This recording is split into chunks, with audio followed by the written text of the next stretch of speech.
It's a block party for Wemby guys in Toronto.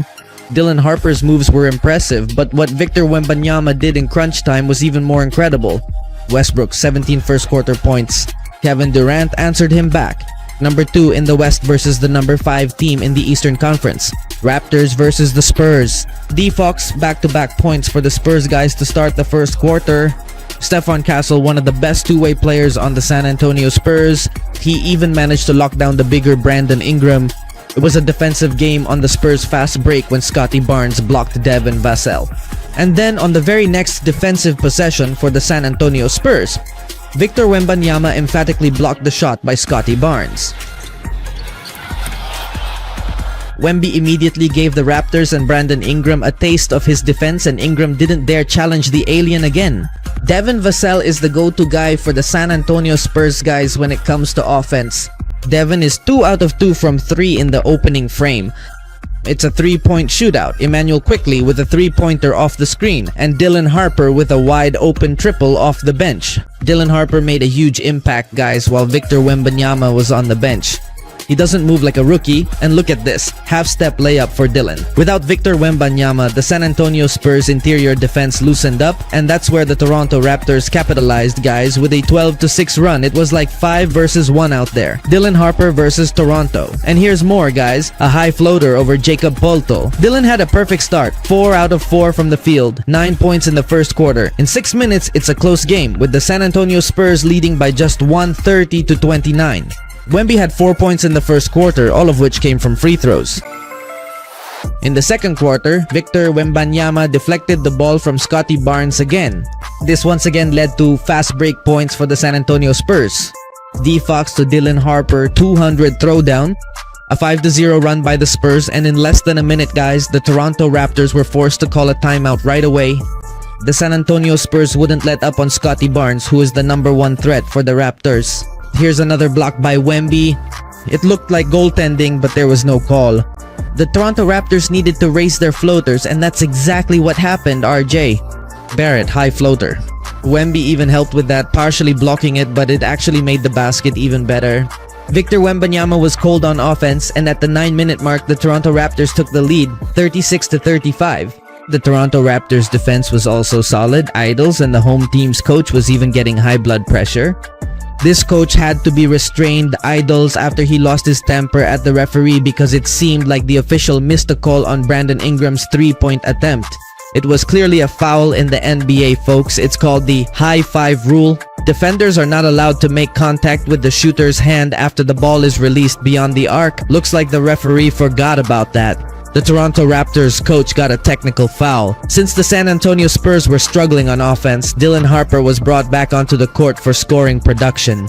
He penetrated the Raptors defense for an easy layup for Phil. Victor Wembanyama is a threat inside, so the Toronto Raptors capitalized in the mid-range with back-to-back field goals inside the perimeter from Brandon Ingram and Scottie Barnes. Stephon Castle, explosive drive, big-time jam, 4th step. Victor Wembanyama had no field goals in the first half, folks. 0 out of 4 from the field. Their leading scorer was Dylan Harper with 15 points, making 7 out of 8 shots. Raptors up by 2, 59-57 at the half. Start of the third quarter, Immanuel Quickley with an and-one basket against De'Aaron Fox. And finally, after a rough first half, Victor Wembanyama was able to score a field goal for WMB, turning defense into offense.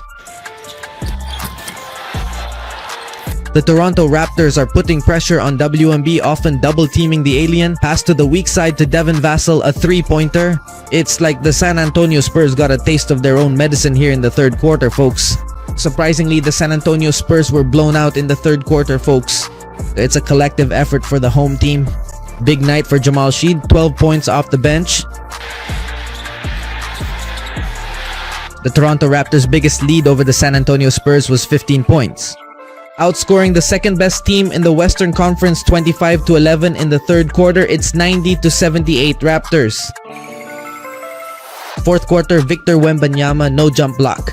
Effortless defense, just raising his hands, folks. The San Antonio Spurs run continued until the visiting team managed to cut the Raptors' lead down to 5. Area 51 connection. Here comes San Antonio Spurs' Devin Vassell with a much-needed three-pointer. And Victor Wembanyama blocks Scottie Barnes again. The San Antonio Spurs got their defensive identity back, folks. The Toronto Raptors got stuck at 92. Dylan Harper, what a move. Highlight assist by Dylan, 93-92. The San Antonio Spurs are now in the lead, folks. Big shots down the stretch, folks. Julian Champagny in the corner and Victor Wembanyama on the right wing. Corner triple. Last 2 minutes, the San Antonio Spurs lead is down to 2, 106-104, folks. And the Aaron Fox certified clutch. Why? Insane shot. That shot was almost behind the backboard. And Victor Wembanyama, clutch defense. He snatched the ball right out of Jakob Poeltl's hands. San Antonio Spurs are up by 2, 108-106, folks. There are less than 24 seconds left on the game clock. Dylan Harper missed 2 clutch free throws. Good thing he was also the one who got the rebound. Because of the pressure, he scratched his head. Good thing the ball still ended up with the San Antonio Spurs. It was a foul game again. 2 free throws for the Iron Fox. Only 1 went in. San Antonio Spurs also played the foul game in the final 10 seconds because they were up by 3 and wanted to avoid giving up a 3-pointer. Even Emmanuel quickly missed 1 free throw. And Wemby also missed 1 with 8 seconds left. Well, in the end, the San Antonio Spurs still pulled off the comeback win for the first time in 10 years. 10 straight wins for the San Antonio Spurs. Vintage Russell Westbrook against Kevin Durant. Kings versus Houston Rockets, folks. This is now Russell Westbrook's highest scoring first quarter this season, as if the old Russ is back. The former MVP was in takeover mode, folks, scoring 17 out of the Sacramento Kings, 22 points in the opening frame. Out of 14 shots by Russell Westbrook, he made 8. That's a 57% shooting from the field. There were even possessions where Kevin Durant was the one guarding Russ. Well, the Houston Rockets were heavily favored here, so by the end of the first quarter, they already had an 11-point lead over the Sacramento Kings, 33-22, despite Brody's hot start. In the second quarter, H-Town's young shooter Reed Shepherd delivered, hitting 5 triples off the bench. Reed Shepherd was on target, shooting 50% from the perimeter, folks. The Houston Rockets' lead over the Sacramento Kings ballooned to 20 points. Brody became frustrated because of the Sacramento Kings' huge deficit, so he went after Alperen Sengun, getting physical with Westbrook and trash-talking him, while Kevin Durant just smiled at his former teammate. The lead of H-Town over the Sacramento Kings even reached 30 points, folks. Kevin Durant had 16 points in the first half, while Brody only had 2 points in the second quarter but totaled 19 points in the first 2 quarters. It was 77-50 at the break. In the third quarter, the Houston Rockets weren't guarding Russell Westbrook, so Brody hit a 3-pointer and even did a Jordan shrug. Russell Westbrook wanted the challenge, but because he's not that effective beyond the arc, the Houston Rockets weren't guarding him.